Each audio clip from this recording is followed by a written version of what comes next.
یہ جملہ موترجہ تھا. اب میں اسلوب قرآن کے بارے میں کچھ عرض کروں گا کہ قرآن مجید کا جو سٹائل ہے، اسلوب ہے، وہ اپنی جگہ پہ ایک معجزہ ہے. ایک بہت بڑا معجزہ تو اس کے اندر وہ پیش گوئیاں ہیں جو کہ آئی ہیں اور سچ ثابت ہوئی ہیں. حضور اکرم صلی اللہ علیہ وسلم مکہ سے ہجرت فرما کے مدینہ آ رہے تھے، دل برداشتہ تھے. آتے ہوئے کہہ بھی دیا کہ اے مکہ، تو پوری دنیا میں مجھے سب سے زیادہ محبوب ہے، لیکن کیا کروں، تیرے باشندے مجھے رہنے نہیں دیتے اور اللہ کی خاطر میں تجھے چھوڑ رہا ہوں. تو دل برداشتہ، آنکھوں میں آنسو لیے ہوئے مکہ کو یوں الوداع کہا. اور جب راستے میں آئے تو اللہ تعالیٰ نے آنسو پوچھے. ہاں، فرمایا ان الذی فرض علیک القرآن لرادک الی معاد. وہ ذات گرامی جس نے تجھ پہ قرآن نازل کیا اور قرآن تجھ پہ فرض کیا، وہ تجھے تیری اس منزل پہ لے کے آئے گا. تو مکہ میں پھر سے داخل ہوگا اور فاتح بن کے داخل ہوگا. اور یہ بات ابھی مدینہ نہیں پہنچے تھے، حضور کو پہنچا دی گئی. اور ٹھیک 8 سال بعد حضور اکرم صلی اللہ علیہ وسلم کی شخصیت فاتح مکہ کی تھی. ایسے ہی ابھی آپ مکہ مکرمہ میں ہی تھے تو وہ قصہ پیش آ گیا. اس زمانے میں 2 ہی تو سپر پاورز تھی، ایک ایران اور ایک روم. یہ حضور کی نبوت کے 5ویں سال کا واقعہ ہے، 611 عیسوی کا. ایران نے روم پہ حملہ کیا اور روم کو تہس نہس کر دیا، بلڈوز کر دیا. اب بات یہ ہے کہ تاریخی طور پہ عیسائی حضرات ہمیشہ مسلمانوں کے کھاتے میں ہوتے ہیں، اللہ کو ماننے والے، نبی کو ماننے والے. تو عیسائیوں کو جب شکست ہو گئی، روم میں عیسائی تھے، تو قریش نے خوب مسلمانوں کے رتے لیے، خوب ان کو ہوٹ کیا، چلو تمہارے خدا ماننے والے اور تمہارے نبیوں کو ماننے والے، اور ویسی ہی دعوت انہی کی ہے جیسی تم کرتے ہو. ان کا تو کھانا خراب ہو گیا. ایرانیوں کو وہ یہ اون کرتے تھے کفار مکہ، مشرکین، کیونکہ ایران اس زمانے میں آتش پرست بھی تھا اور بالکل خدا سے منکر تھے، یہ مشرک تھے. تو ایرانیوں کو یہ قریش مکہ اپناتے تھے، اون کرتے تھے. رومنز کو اور رومنز کے کرسچنز کو نہیں اپناتے تھے. انہیں وہ مسلمانوں کے کھاتے میں ڈالتے کہ لو تمہارے وہ عیسائی جو ہیں ان کا یہ حشر ہو گیا ہے، ان کا تو مطلب کخ نہیں رہا. اس زمانے میں قرآن مجید میں سورہ الروم نازل ہوئی جو یوں چلتی ہے، غلبت الروم. ہاں، روم کو شکست ہو گئی اور فرمایا کہ چند ہی سالوں میں روم کو پھر سے غلبہ ہو جائے گا اور روم پھر فاتح ہوگا.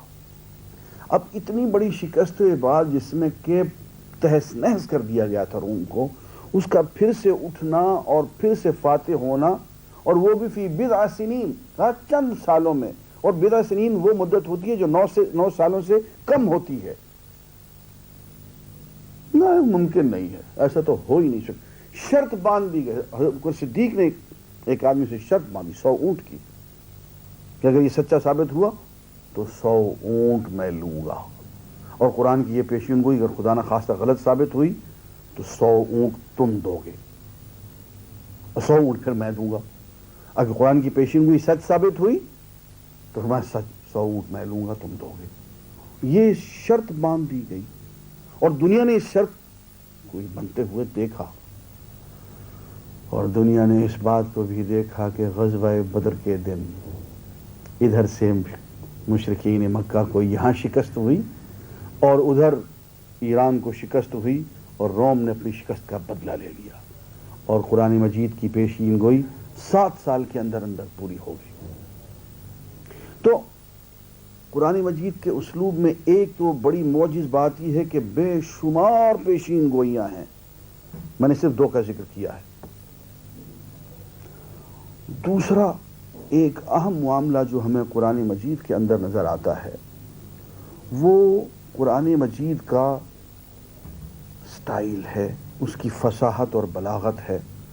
قرآن اپنے بارے میں کہتا ہے قرآن عربی غیر ذی عوج، قرآن عربی زبان میں ہے اور اس کے اندر کوئی کجی، کوئی ٹیڑھ، کوئی کمی، کوئی نقص نہیں ہے۔ اور یہ فرمایا قرآن مبین، یہ اپنے مدعا کو خوبی سے بیان کرنے والا واضح کلام ہے۔ تو اس میں فصاحت اور بلاغت ہے، ایسا کلام جو دل میں اتر جاتا ہے، جو اپنے ادبی شیرینی کی وجہ سے اثر کرتا ہے۔ پھر فرمایا کہ اس کے مطالب میں کہیں تناقض نہیں ہے، اختلاف نہیں ہے، خود تردیدی، سیلف کنٹرڈکشن نہیں ہے، اس میں یکسانی اور عدم اختلاف ہے۔ فرمایا افلا یتدبرون القرآن ولو کان من عند غیر اللہ لوجدوا فیہ اختلافا کثیرا، کیا یہ لوگ قرآن میں غور نہیں کرتے، تدبر سے کام نہیں لیتے؟ اگر یہ خدا کے سوا کسی اور کی طرف سے ہوتا تو وہ اس میں بہت سا اختلاف پاتے۔ یہ بات لکھی گئی ہے، آگے چل کے اس کے بالکل برعکس کوئی اور بات ہوتی، لیکن پورے قرآن مجید میں آپ کو اس قسم کی بات نہیں ملے گی کہ یہاں کچھ کہا گیا اور وہاں اسی بات کو کنٹراڈکٹ کر دیا گیا۔ پورے قرآن میں ایک سیلف کنٹینڈ قسم کا ایک آرگینک ہول ہے، جس میں ہر چیز ایک نظام کے تحت خوبصورتی کے ساتھ جڑاؤ جواہروں کی طرح ایک خوبصورت ہار بنا ہوا ہے، ایک نظام بنا ہوا ہے۔ فرمایا ایسی تاثیر جو دلوں کو موہ کر لے، قلوب انسانی کی تسخیر کا سامان اس میں موجود ہے۔ فرمایا لقد جاءہم وَلَقَدْ جَاءَهُم مِّنَ الْأَنبَاءِ مَا فِيهِ مُزْدَجَرٌ حِکْمَةٌ بَالِغَةٌ فَمَا تُغْنِ النُّذُرُ، ان کو قرآن کے ذریعے اگلی امتوں کے اتنے حالات سنائے جا چکے ہیں جو ان کو تنبیہ کے لیے کافی ہیں۔ یہ قرآن دل تک پہنچ جانے والی دانائی ہے، لیکن ان کو ڈرانا بھی فائدہ نہیں پہنچا سکتا۔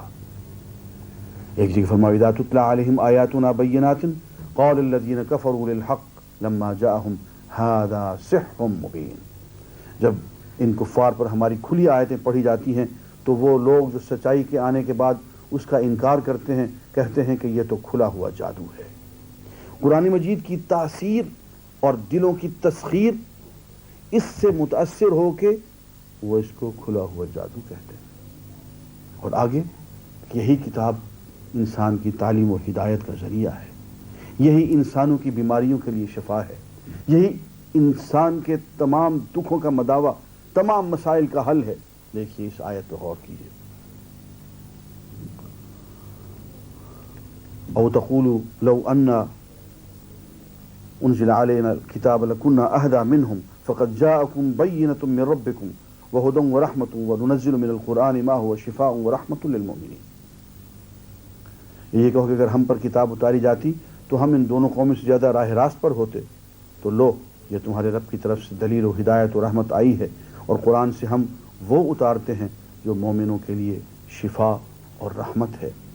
تو عزیزان گرامی، یہ قرآن مجید کا اسلوب ہے، یہ قرآن مجید کا سٹائل ہے، جس میں کہ ہم دیکھتے ہیں کہ جو شخص بھی قرآن مجید کو ایک مرتبہ سن لیتا تھا وہ اتنا متاثر ہو جاتا تھا کہ مانے بغیر نہیں رہتا تھا۔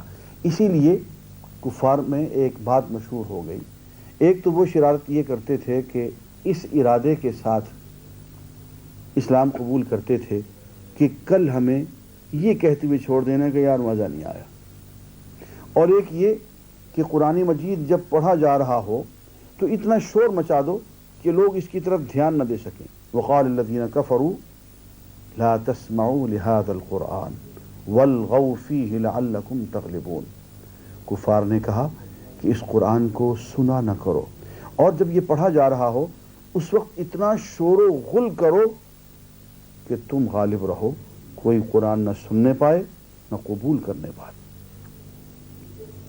قرآن مجید کے بارے میں کہ یہ ہدایت کا ذریعہ ہے، فرمایا ان ھذا القرآن یہدی للتی ہی اقوم، یہ قرآن اس تعلیم کی ہدایت کرتا ہے جو سب سے زیادہ صحیح اور سیدھی ہے۔ اور پھر چیلنج دیا گیا قل فأتوا بکتاب من عند اللہ هو اہدی منہما اتبعہ، اے نبی صلی اللہ علیہ وسلم ان سے کہہ دیجئے کہ قرآن اور تورات سے بڑھ کر کوئی ہدایت والی کتاب لاؤ تو میں اس کی بھی پیروی کروں۔ یہاں پہ تورات کی بھی شہادت دے دی گئی کہ وہ بھی اللہ کی طرف سے بھیجی ہوئی کتاب ہے۔ ایک جگہ فرمایا قد جاءکم من اللہ نور و کتاب مبین، تمہارے پاس روشنی اور مدعا کو ظاہر کرنے والی کتاب آ چکی۔ ایک جگہ فرمایا وَلَقَدْ أَنزَلْنَا إِلَيْكَ آیَاتٍ بَيِّنَاتٍ، ہم نے تیری طرف کھلی ہوئی آیتیں اور نشانیاں نازل کر دی ہیں۔ اور ایک جگہ یوں فرمایا وَإِنَّهُ لَكِتَابٌ عَزِيزٌ لَا يَأْتِهِ الْبَاطِلُ مِنْ بَيْنِ يَدَيْهِ وَلَا مِنْ خَلْفِهِ تَنزِيلٌ مِنْ حَكِيمٍ حَمِيدٍ مَا يُقَالُ لَكَ إِلَّا مَا قَدْ قِيلَ لِلرُّسُلِ مِنْ قَبْلِكَ إِنَّ رَبَّكَ لَذُو مَغْفِرَةٍ وَذُو عِقَابٍ عَلِيمٍ وَلَوْ جَعَلْنَاهُ قُرْآنًا أَعْجَمِيًّا لَقَالُوا لَوْلَا فُصِّلَتْ آيَاتُهُ أَأَعْجَمِيٌّ وَعَرَبِيٌّ قُلْ هُوَ لِلَّذِينَ آمَنُوا هُدًى وَشِفَاءٌ۔ یہ فرمایا یہ عزت والی کتاب ہے جس کے آس پاس بھی باطل نہیں آ سکتا، یہ حکمت اور تعریف والے خدا کی اتاری ہوئی ہے۔ اے پیغمبر صلی اللہ علیہ وسلم، تجھ سے وہی کہا جاتا ہے جو تجھ سے پہلے پیغمبروں سے کہا گیا۔ تیرا رب بخشش والا بھی ہے اور عذاب والا بھی ہے۔ اگر ہم اس قرآن کی زبان عجمی کرتے تو وہ لوگ یہ کہتے کہ اس کے احکام کیوں نہیں کھول کر بیان کیے گئے، ہم عرب ہیں اور کتاب عجمی۔ اے نبی صلی اللہ علیہ وسلم ان سے کہہ دیجئے کہ یہ کتاب مومنوں کے لیے ہدایت اور شفا ہے۔ عزیزان گرامی، قرآن مجید اپنی جگہ پر ایک معجزہ ہے اور بار بار یہ کہہ رہا ہے کہ لا یأتون بمثلہ، کہ انسان ہو یا جن اس کے مقابلے کا کلام نہیں لا سکتے۔ اور قرآن بار بار یہ کہہ رہا ہے یا ایھا الناس قد جاءتکم موعظۃ من ربکم وشفاء لما فی الصدور وہدی ورحمۃ للمؤمنین، لوگو تمہارے پاس تمہارے پروردگار کی طرف سے نصیحت آ چکی اور وہ دلوں کے امراض کا علاج ہے اور مسلمانوں کے لیے ہدایت اور رحمت ہے۔ وآخر دعوانا الحمد للہ رب العالمین۔